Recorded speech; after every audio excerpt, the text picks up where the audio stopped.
चलिए तो आज हम लोग शुरू करते हैं केमिस्ट्री के पहले क्लास को। और ये पहला क्लास आप लोग के लिए बहुत ही इंपॉर्टेंट है और जितने भी आने वाले एग्जाम है उसमें मेरा केमिस्ट्री और मेरा जो नोट्स है वो काफ़ी आप लोग के लिए हेल्पफुल होगा। ये नोट्स आपको मेरे टेलीग्राम चैनल पर मिल जाएंगे जो ऑनलाइन है, और जो ऑफलाइन है उनको मैं क्लास में प्रोवाइड करा दूंगा, इसका टेंशन आपको नहीं लेना है। चलते हैं केमिस्ट्री के बारे में समझते हैं। देखिए अगर रेशियो लेकर चले तो केमिस्ट्री से भी क्वेश्चन अच्छे खासे आते हैं, और एक डर बैठा दिया गया हमारे दिमाग में कि केमिस्ट्री मतलब सूत्र, बस खत्म, पढ़े का मन ना करेगा। पहले बता दिया केमिस्ट्री पढ़ जाएगा और में बड़ा बड़ा सूत्र है, अच्छा चीनी का सूत्र है, एल्केन है, एल्काइन है, ऐसा क्वेश्चन समझ में आ रहा है। जो हार्ड क्वेश्चन सूत्र पे है वो 100 में 2 3 को देता है। बाकी फिजिक्स और केमिस्ट्री में जनरल क्वेश्चन होते हैं आपको, और जनरल क्वेश्चन ही आपको घुमा कर रख देंगे। हम आपको जब 0 लेवल से शुरू करेंगे और जनरल क्वेश्चन को हम लोग देखते हुए आगे बढ़ेंगे हम लोग। तो चलिए हम लोग शुरू करते हैं केमिस्ट्री की क्लास को। केमिस्ट्री है क्या? ठीक है, तो रसायन विज्ञान की वह शाखा जिसमें पदार्थों की संरचना, उसमें होने वाले परिवर्तन, उसके संगठन को पढ़ते हैं, उसे क्या कहते हैं? केमिस्ट्री कहते हैं। यानी अगर हम लोग का ये बोर्ड सॉलिड है, कड़ा है, तो काहे कड़ा है तो कौन बताएगा? केमिस्ट्री बताएगा। नींबू खट्टा लग रहा है, काहे खट्टा लग रहा है तो केमिस्ट्री बताएगा। समझ में आया ना? तो हर एक चीज के बारे में जो हम लोग संरचना देखते हैं वो केमिस्ट्री में पढ़ते हैं। और केमिस्ट्री जो शब्द है, ठीक है, उसकी उत्पत्ति इजिप्ट से हुआ है। कहां से हुआ? इजिप्ट, जिसको मिस्र कहते हैं, जहां पर आप लोग पिरामिड देखते होंगे, मम्मी वाला। मम्मी सुनी है? मम्मी हम लोग का शब्द नहीं, हम लोग का शब्द है माँ। माँ। अच्छा एक वर्ड आप लोग देखे हो कभी भी? मॉडर्न में बीत गया, आप लोग बता देते हैं। जितना भी भाषा है उसमें माँ को संबोधित करने के लिए म वर्ड ही है। माँ, मदर, माँ, माई, मम है, मम्मा, मम्मी। क्योंकि बच्चा जब शुरुआत करता है तो वो स्तनपान करता है माँ का, और जीभ को, ओठों को इस तरह करता है। इस तरह ओठों करने से उस सबसे पहले जो ध्वनि उसका निकलेगा बोलते समय, तो म की ध्वनि निकलती है, म की ध्वनि निकलती है। इसलिए बच्चा सबसे पहले माँ बोलता है। समझ में है ना? तो माँ बोलने के पीछे का साइंटिफिक रीजन यही है आपको, है ना, कि बच्चा माँ या मम का है बोलता है, मम मम मम मम मम मम, है ना, बोलते जाएगा, खिलाते जाएगा। चले आगे बढ़ते हैं। हाँ हाँ हाँ, तो मम्मी उसको बोतल और दूध पिलाती होगी, इसीलिए वो जान गया कि मम्मी आर्टिफिशियल है ना, ओरिजिनल मम्मी नहीं। हाँ हाँ, तो कनेक्ट नहीं करता होगा, देख लिएगा कि भाई मान कौन रहा है बेसी हमको। आगे बढ़ते हैं। तो केमिस्ट्री शब्द की जो उत्पत्ति होती है वो मिस्र के एक शब्द है कीमिया से होती है। कीमिया वर्ड से होती है। किससे होती है हम लोग की? कीमिया वर्ड से इसकी उत्पत्ति होती है। और जिसका रंग है, जिसका अर्थ होता है, कीमिया शब्द का जो अर्थ है वो काला रंग। क्या होता है हम लोग का? काला रंग। तो आपसे एग्जाम में पूछेगा केमिस्ट्री शब्द की उत्पत्ति कहाँ से हुई, तो कीमिया, तो मिस्र से हुई है। और किस शब्द से? तो कीमिया से हुई है। कीमिया का अर्थ क्या होता है? तो काला रंग। ये 3-4 क्वेश्चन आपको एक लाइन में पढ़ा दिए, ये पूछेगा आपको, ठीक है। अब केमिस्ट्री के बारे में, जो आधुनिक केमिस्ट्री देखते हैं, ऐसा नहीं केमिस्ट्री नहीं चल रहा था, केमिस्ट्री बहुत सालों से है, बहुत सालों से हम लोग रसायनों के बारे में जान रहे हैं। लेकिन आधुनिक केमिस्ट्री के जो जन्मदाता है उनके बारे में पूछाता है, तो ये कौन है? ये बहुत बार एग्जाम में पूछ दिया गया है कि आधुनिक केमिस्ट्री के जन्मदाता कौन है, तो लेवाशिये महोदय है। लेवाशिये महोदय को आधुनिक केमिस्ट्री का जन्मदाता कहा जाता है। जितना बोल रहे हैं ना, जो ऑनलाइन वीडियो देखेंगे वो वीडियो के थ्रू उसको रोक के लिखते जाएंगे, और जो ऑफलाइन है उनको मैं नोट्स भी दे दूंगा, और ऑनलाइन वाले को भी नोट्स मिल जाएगा, सेम टू सेम चीज, don't be tense for anything. और रसायन विज्ञान का जनक अगर किसी देश को कहा जाएगा तो बताइए किस देश को कहा जाएगा?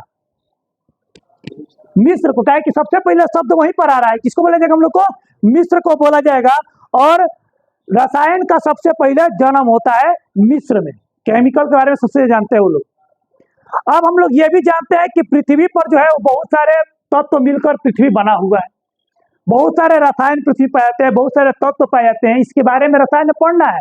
कौन है धातु, कौन है अधातु, कौन है मिश्र धातु, या जो भी है मिश्र धातु, धातु को मिला के सब बनाएंगे हम लोग। बहुत सारे तत्व है उनके बारे में पढ़ेंगे। तो पृथ्वी को जो अधिक मात्रा में जो तत्व पाए जाते हैं, पूछता है क्वेश्चन कि पृथ्वी पर सबसे ज्यादा मात्रा में पाया जाने वाला तत्व कौन सा है। पृथ्वी पर सबसे ज्यादा मात्रा में पाया जाने वाला तत्व कौन सा, ये क्वेश्चन बहुत बार पूछा आपको एग्जाम में पूछेगा। तो यह है आपका ऑक्सीजन। कौन है हम लोग का ऑक्सीजन। ये पाया जाता है 46.8%, लगभग ऑक्सीजन हमारे पृथ्वी पर पाया जाता है। 46.8% ऑक्सीजन पाया जाता है। उसके बाद सिलिकॉन है, ठीक है, सिलिकॉन है, ठीक है, ये करीब 27% है हम लोग का। 27% लगभग में है आपका। उसके बाद एल्युमिनियम है हम लोग का, ये सब पाया जाता है, समझ में है ना। और कुछ तत्व जो है हम लोग के कार्बन के भी अपरूप पाए जाते हैं, जैसे कोयला। कोयला क्या है, कार्बन का अपरूप है। अच्छा, कार्बन का अपरूप सबसे कठोर कौन सा है, दुनिया की सबसे कठोर चीज क्या है बताइए तो। हीरा। हीरा है ना हम लोग का, हीरा है, ठीक है। वर्तमान में करीब करीब कितने तत्वों की खोज हो चुकी है, ये भी एग्जाम में क्वेश्चन पूछा है। तो सब ले दे के 118 गो तत्व है अभी तक। कितना हम लोग का 118 गो तत्व हम लोग ज्ञात कर चुके हैं। आज जौना में 118 को, ये भी क्वेश्चन पूछ सकता है, जौना में 80% तत्व जो है आपका दोस्त, 80% जो तत्व है आपका क्या है, तो धातु है। बहुत अच्छा क्वेश्चन है आप लोग के लिए। अभी तक ये क्वेश्चन को टच नहीं किया, इस क्वेश्चन को तो टच किया एग्जाम में, इस क्वेश्चन को टच नहीं किया है। लेकिन हो सकता है भाई रोज रोज नया नया क्वेश्चन बन रहा है, पूछ देगा कि कितना परसेंट धातु है 118 तत्व में, तो 80% धातु है। कोई बहुत बड़ा रटने का चीज नहीं, इसको तो एक बार सुनोगे जिंदगी में याद रहेगा। तो इन जितना भी तत्व है, तत्व एक नंबर पर हम लोग परमाणु संख्या में रखते हैं। तो सबसे हल्का तत्व कौन सा है बताइए तो। हाइड्रोजन है। कौन सा हम लोग का, हाइड्रोजन है। तो तत्व को, अलग अलग तत्वों को या पदार्थों को अलग अलग भागों में बांटते हैं। पदार्थों की 3 अवस्थाओं के बारे में हम लोग पढ़ना है मिलकर। ठोस, द्रव, गैस। भाई सुनिए, ठोस, द्रव, गैस, पदार्थ की 3 अवस्था है। अब एक बात आ रहा है हमारे पास कि भाई ठोस जो होता है वो कड़ा क्यों होता है, द्रव बहता क्यों है, और गैस दिखता क्यों नहीं है ना। रटना नहीं है, किसी भी चीज को समझना है मेरे साथ आपको। देखिए, ठोस के जो कण होते हैं वो काफी नजदीक नजदीक होते हैं। क्या होते हैं, काफी, इस फिगर में दिख रहा है काफी, इसके जो छोटे छोटे कण है वो काफी नजदीक में है। यानी इनके कण को घूमने का जगह नहीं मिल पाता है। जहां पर एक दूसरे बॉन्ड से चिपके हुए हैं और चिपके ये घूम नहीं सकते हैं, इसलिए ठोस क्या होता है, कठोर होता है। आ रहा समझ में, ठोस कैसा होगा हम लोग का, कठोर होगा। द्रव के कणों में थोड़ा बहुत जगह होता है। द्रव कणों में आप लोग देख रहे हैं कि इसमें थोड़ा बहुत क्या है दोस्त, हम लोग का जगह है, यानी थोड़ा बहुत मूव कर सकता है। और द्रव के कणों के बीच में जगह होने के कारण, थोड़ा बहुत मूव करने के कारण द्रव बहना शुरू कर देता है। द्रवों में बहने की प्रवृत्ति होती है। इनका आकार निश्चित नहीं होता है, जबकि ठोस का आकार निश्चित होता है। द्रव जिस चीज में जाएगा उस चीज का शेप ले लेगा। पानी हो या किसी भी चीज का सिरप हो, कुछ भी हो, उसका शेप ले लेगा। गैस जो है, इसके अणु काफी छोटे छोटे होते हैं और काफी दूर दूर पर होते हैं। चूंकि इसके अणु काफी छोटे छोटे होते हैं और काफी दूर पर होते हैं, इसलिए क्या होते हैं, ये हम लोग को दिखते नहीं है। ठीक है, ठोस, द्रव, गैस समझ गए। अब सबसे पहला क्वेश्चन आता है कि भैया ये तो बता दिए आप कि ये भैया आपका ठोस है ना, ये पदार्थ की 3 अवस्थाएं हैं, है ना, पदार्थ की 3 अवस्थाएं हैं, ठोस, द्रव, गैस। ठोस, द्रव, गैस, ये तो बता दिए भैया। पहले ही बताइए ना पदार्थ किसे कहते हैं, ये कैसे छूट गया। ये तो 9th क्लास का कॉन्सेप्ट है, ये तो 9th क्लास का कॉन्सेप्ट है। 9th में है चैप्टर हमारे आसपास का पदार्थ, पहले चैप्टर उठा कर देखना आप लोग, है ना। कॉम्पिटिटिव एग्जाम वालों के ऐसे ही नहीं बोलता है कि एनसीईआरटी पढ़िए, बीपीएससी और यूपीएससी वाले के सब कुछ एनसीईआरटी है, समझना ना। तो हम 9th क्लास के बताते पदार्थ किसे कहते हैं, थोड़ा समझ लीजिए। एग्जाम में तो आपको पूछेगा नहीं, लेकिन बेसिक जानना जरूरी है। पदार्थ वो है जो स्थान घेरे, जिसमें अपन द्रव्यमान हो, उसे क्या कहते हैं? पदार्थ कहते हैं।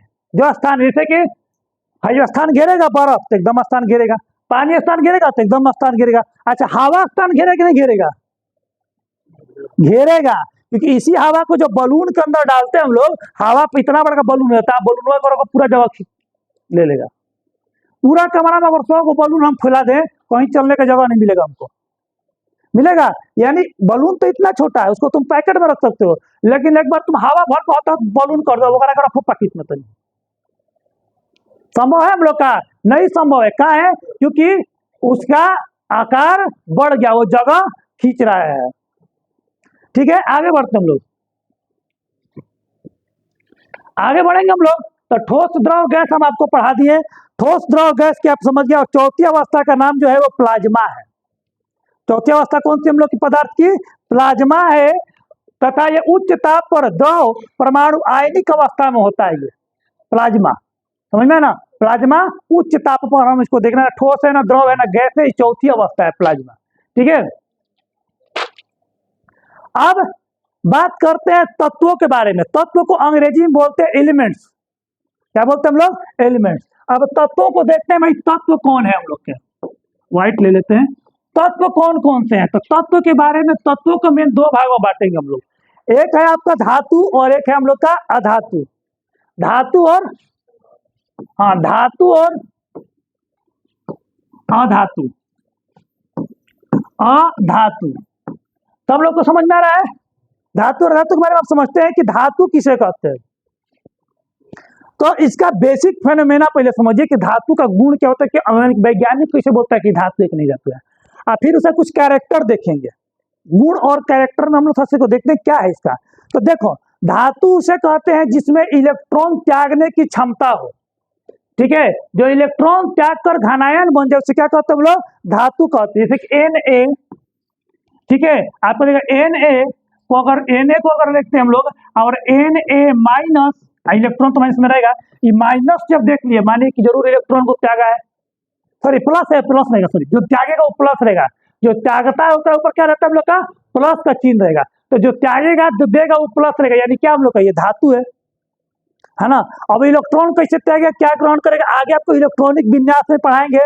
2 8 18 32 वाला आप लोग याद आ रहा होगा, है ना। इलेक्ट्रॉन घूमते रहते हैं, इस तरह का कक्ष होता है, याद पड़ रहा है? आगे के क्लास में इसको डिटेल पढ़ना आपको, यहाँ नहीं। और धातु इलेक्ट्रॉन को त्यागता है और अधातु इलेक्ट्रॉन क्या करता है? ग्रहण करता है। अधातु इलेक्ट्रॉन क्या करता है हम लोग का? ग्रहण करता है। ये तो पहला बेसिक फंडामेंटल है, इसका लॉ है, समझ में आया ना। अब चलते हैं धातु और धातु के कुछ गुणों के बारे में। धातु धातु के कुछ गुणों के बारे में, कि धातु और धातु के कुछ गुण के भैया अंतर बताएं।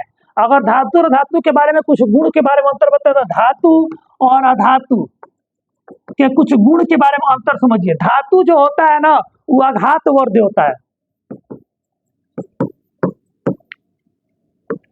आघात वर्ध का थोड़ा सा हमको इंग्लिश अभी इसका होता है मेटेलेबल, कुछ ऐसे होता है, थोड़ा आप लोग देख लीजिएगा, ठीक है। हम नोट्स में डिनोट कर देंगे इसको। आघात वर्ध का मतलब आपको बता देते हैं पहले, इंग्लिश अभी हमको याद नहीं पड़ रहा है। आघात वर्ध का मतलब होता है जब किसी भी चीज को पीट के पतला चादरा में बदल दे तो उसे क्या बोलते हैं हम लोग? आघात वर्ध बोलते हैं। तो धातु में पीट के उसको चादरा में बदल सकते हैं हम लोग, ठीक है। धातु को पीट के क्या कर सकते हैं? उसको हम लोग चादरा में बदल, जैसे कि सोना को पीटते जाओ पीटते जाओ पीटते जाओ, एकदम क्या हो जाएगा हम लोग का? पतला चादरा में बदल जाएगा। और सबसे ज्यादा आघात वर्ध अगर धातु का नाम पूछ दे तो उसका नाम है कौन हम लोग का? सोना, या फिर मने गोल्ड हो जाएगा। ओकरा बाद कौन आएगा हम लोग का? तो चांदी आएगा। ओकरा बाद कौन आएगा हम लोग का? चांदी। इसलिए आभूषण बनाने में सोना का प्रयोग होता है। देखता है सब एकदम पात्र पत्थर का रहता है, दिखाएगा एकदम डिजाइन कर लगेगा पूरा बड़का चक्का है, एकदम भारी है। यानी वैसा डिजाइन कौन दे सकता है? सोना में दे सकता है। पतला पतला सोना का चैन बना लेते हैं। जितना पतला सोना का चैन हम लोग पहनते हैं उतना पतला अगर लोहा का चैन पहनेगा तो क्या वो मजबूत होगा? तुरंत टूट जाएगा। आघात वर्धता लोहा में भी है, लोहा को भी पीट पीट के चदरा बना सकते हैं, बना सकते हैं हम लोग जी। लेकिन सबसे ज्यादा आघात वर्ध कौन हम लोग का? सोना है। आ रहा, कॉन्सेप्ट क्लियर हो रहा है? ये आघात वर्ध नहीं होता है हम लोग का।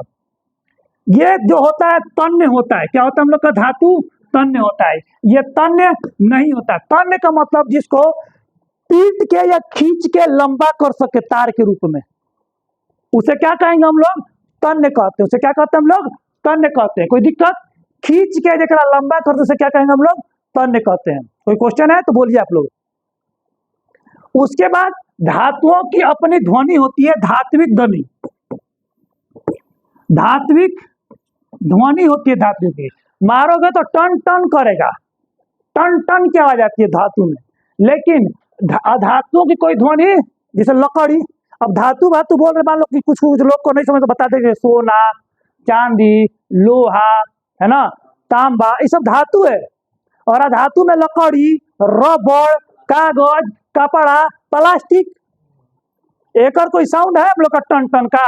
कपड़ा कतनो पीटोगे टन टन नहीं करेगा, ना लकड़ी करेगा ना कुछ करेगा, नहीं करेगा ना जी। और लकड़ी को जैसे तुम आघात और लकड़ी को जैसे पीटोगे तो क्या वो फैल के चौड़ा हो जाएगा, टूट जाएगा, भले चौड़ा नहीं होगा लकड़ी, लेकिन लकड़ी आघात और दे नहीं है, समझ में है ना। बोलो कि भैया रबड़ को तो खींच सकते हैं, लेकिन छोड़ेंगे तो हो जाएगा, वो छोड़ोगे तो हो जाएगा। खींच के पतला तार उसको हम लोग नहीं बना सकते, जैसे सोना को बना सकते हैं हम लोग। आ रहा समझ में, सोना को हम लोग बना सकते हैं। आप कौन कौन दुष्टाई में कहेगा ना ना सर हम चीनी का चाशनी खींचे तो लंबा तार बना था, भाई चीनी का चाशनी है ना, सीरा है ना, हम लंबा खींचे थे तो माने कि में जरूर भैया तन्यता है। वह ओसन इंसान के लिए, ओसन केमिस्ट्री पढ़ने वाले लोग के लिए एक ही चीज कहेंगे कि भैया उसको तन्यता नहीं कहते हैं। और तुमको अगर लगता है कि उसको खींच के तुम लंबा तार बना दिए वो तन्यता है, तो तुम्हारी केमिस्ट्री की माँ की प्रणाम। तो अपन केमिस्ट्री अपने पास रख, तन्यता धातु में होगा, चीनी में ना होगा।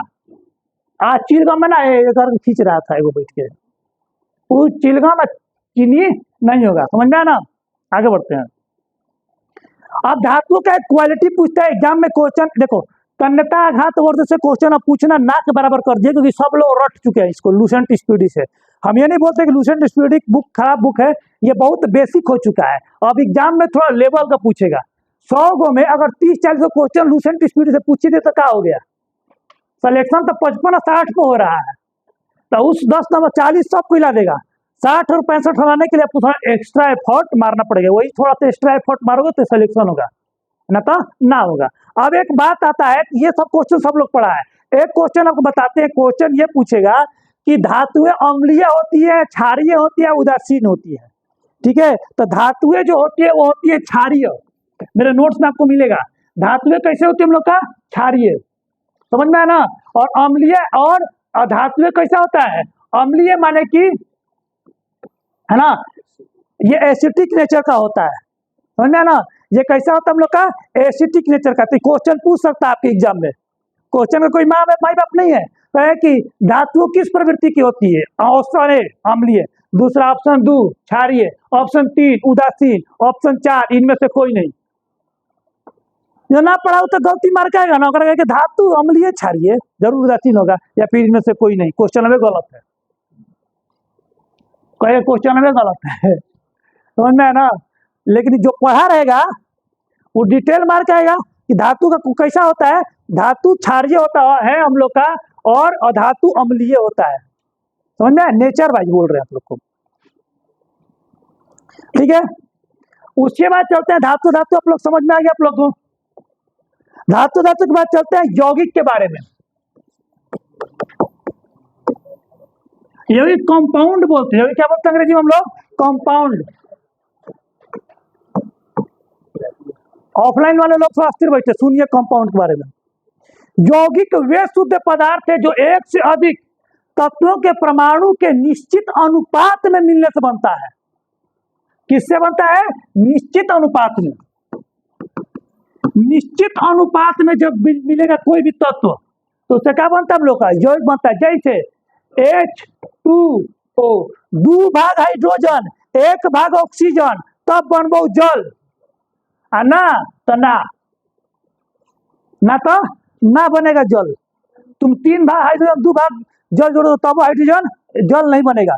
जल बनने के लिए 2 भाग हाइड्रोजन और 1 भाग ऑक्सीजन आपको चाहिए। और ये जो रेशियो बना हम लोग का 2:1 का जो रेशियो बना, इसी क्या बोलते हैं हम लोग, यौगिक। क्योंकि 2 या 2 से अधिक तत्व, एक ऑक्सीजन है और एक हाइड्रोजन है, हाइड्रोजन और ऑक्सीजन 2 या 2 से अधिक तत्व है और एक निश्चित अनुपात में मिले तो उसे क्या बोलेंगे, यौगिक बोलेंगे हम लोग। कोई दिक्कत? यौगिक समझ में आ गया आप लोग को? धातु समझ में आ गया? अब कुछ वन लाइनर्स पूछ लेते हैं आप लोग से, देखते हैं आप लोग को कुछ वन लाइनर आप लोग लूसेंट टूसेंट से पूछते हैं, काफी अच्छी बुक है, आता है कि नहीं आता है। तो धातु आप लोग समझ गए, अधातु समझ गए दोस्त। कोई दिक्कत है तो बोलो, फिर से हम वो पूछ लेते हैं। तो आप बताइए हमको कि धातु में सबसे भारी धातु कौन सी है? तो धातु में सबसे भारी धातु है, उसका नाम है ओस्मियम। क्या हम लोग का? ओस्मियम। एक याद कैसे रखोगे जानते हो? गांव में जब शादी उदी होता है ना, तो बड़का बड़का ना जो क्या बोलते हैं, हांडी में है ना, माड़ भात बनाते हैं। और सबसे मुश्किल काम जो सबसे पहलवान आदमी को दिया जाता है, क्या काम, कि माड़ ओसा दो, 2-4 को बॉडी बिल्डर लेकर लगता है और माड़ को ओसाता है। ओस्मियम सबसे भारी, माड़ ओसाना काम सबसे भारी। बाकी सब्जी तो केहू बना देगा, हड्डी राजा को भी दे तो दोनों सब्जी बना के जाएगा। दम है तो सबसे भारी कामों को दिखाओ, माड़ ओसा के दिखाओ शादी में। तू बरियार है तभी तो बोल रहे हैं, तो हड्डी राजा कहाँ बोले हैं, समझ में आ गया ना? है भारी। अब ट्रिक समझ में आ गया। तो अभी गलती ओस्मियम होगा आप लोग का, तो अभी गलती होगा। सबसे भारी जब बोलेगा, सबसे भारी दिमाग में मेरा बात आएगा, माड़ ओसाने वाला ओस्मियम। और सबसे हल्का पूछ देगा, तो हल्का चीज को तो कोई हाथ में ले लेगा, तो हल्का चीज काम को तो कोई हाथ में ले लेगा। तो हाथ में कोई ले लेगा माने कि लिथियम सबसे भारी, ओस्मियम और सबसे हल्का लिथियम। भाई हाइड्रोजन गैस था। हम यहाँ पर बात कर रहे हैं किसके बारे में, धातु के बारे में, टॉकिंग अबाउट धातु। तत्व के बारे में बात नहीं था, धातु, मेनली धातु पर कमेंट मार रहे हैं यहाँ पर। हम ले लेंगे लिथियम, अब भारी है तो ओस्मियम। आगे चलते हैं। विद्युत धारा का सबसे अच्छा सुचालक धातु कौन सा है? धातु से क्वेश्चन। चांदी। गलती से सोना मत माना, सोना आघात तो जो सबसे अच्छा है, बहुत बढ़िया, लेकिन सबसे अच्छा अगर विद्युत कोना में जाएगा तो चांदी में जाएगा। और पहले के जमाने में जो तार होता था गली में जो लग रहा है, वो सब चांदी का होता था। समझ में है ना? आगे बढ़ते हैं। सर्वाधिक आघात वर्धित तो सोना है, आप लोग पढ़ लिए, ठीक है। और धातु से मेनली यही 4-5 क्वेश्चन आपको पूछता है, ठीक है। मेन क्वेश्चन ये सब हिट करने वाला आपको क्वेश्चन है। उसके बाद हम लोग पढ़ेंगे अलग अलग मिश्रणों के बारे में, अलग अलग मिश्रणों के बारे में कल के क्लास में हम लोग देखेंगे। समांगी मिश्रण, विषमांगी मिश्रण, ये सब हम लोग का, ठीक है। तो कल एक क्लास में हम लोग मिश्रण के बारे में पढ़ेंगे, मिश्रण को कैसे कैसे हम लोग पृथक करते हैं, आसवन विधि, ऊर्ध्वतापन, प्रभाज्य आसवन विधि, ठीक है। ये सब हम लोग अलग अलग विधियां हैं। में चीनी और नमक फेंटा जाए तो कैसे अलग करोगे, पेट्रोल को कैसे, पेट्रोलियम को पेट्रोलियम से पेट्रोल कैसे अलग करोगे। तो ये सब चीज आपको पढ़ना है। कहाँ पे? तो मिश्रण में पढ़ना आपको। समझ में आ गया? तो कल एक क्लास में मिलते हैं। और जो लोग पहला बार अगर वीडियो आज उनके पास पहुंच रहा है यूट्यूब के थ्रू घूमते घूमते, तो वो सब्सक्राइब कर लो कभी कहीं इसको। और पूरा बीपीएससी लेवल का जीके आपको फ्री फंड में हम यहाँ पर पढ़ाएंगे और नोट्स भी देंगे, ठीक है। कोई चार्जेस नहीं है, आराम से पढ़ते जाइए। धन्यवाद।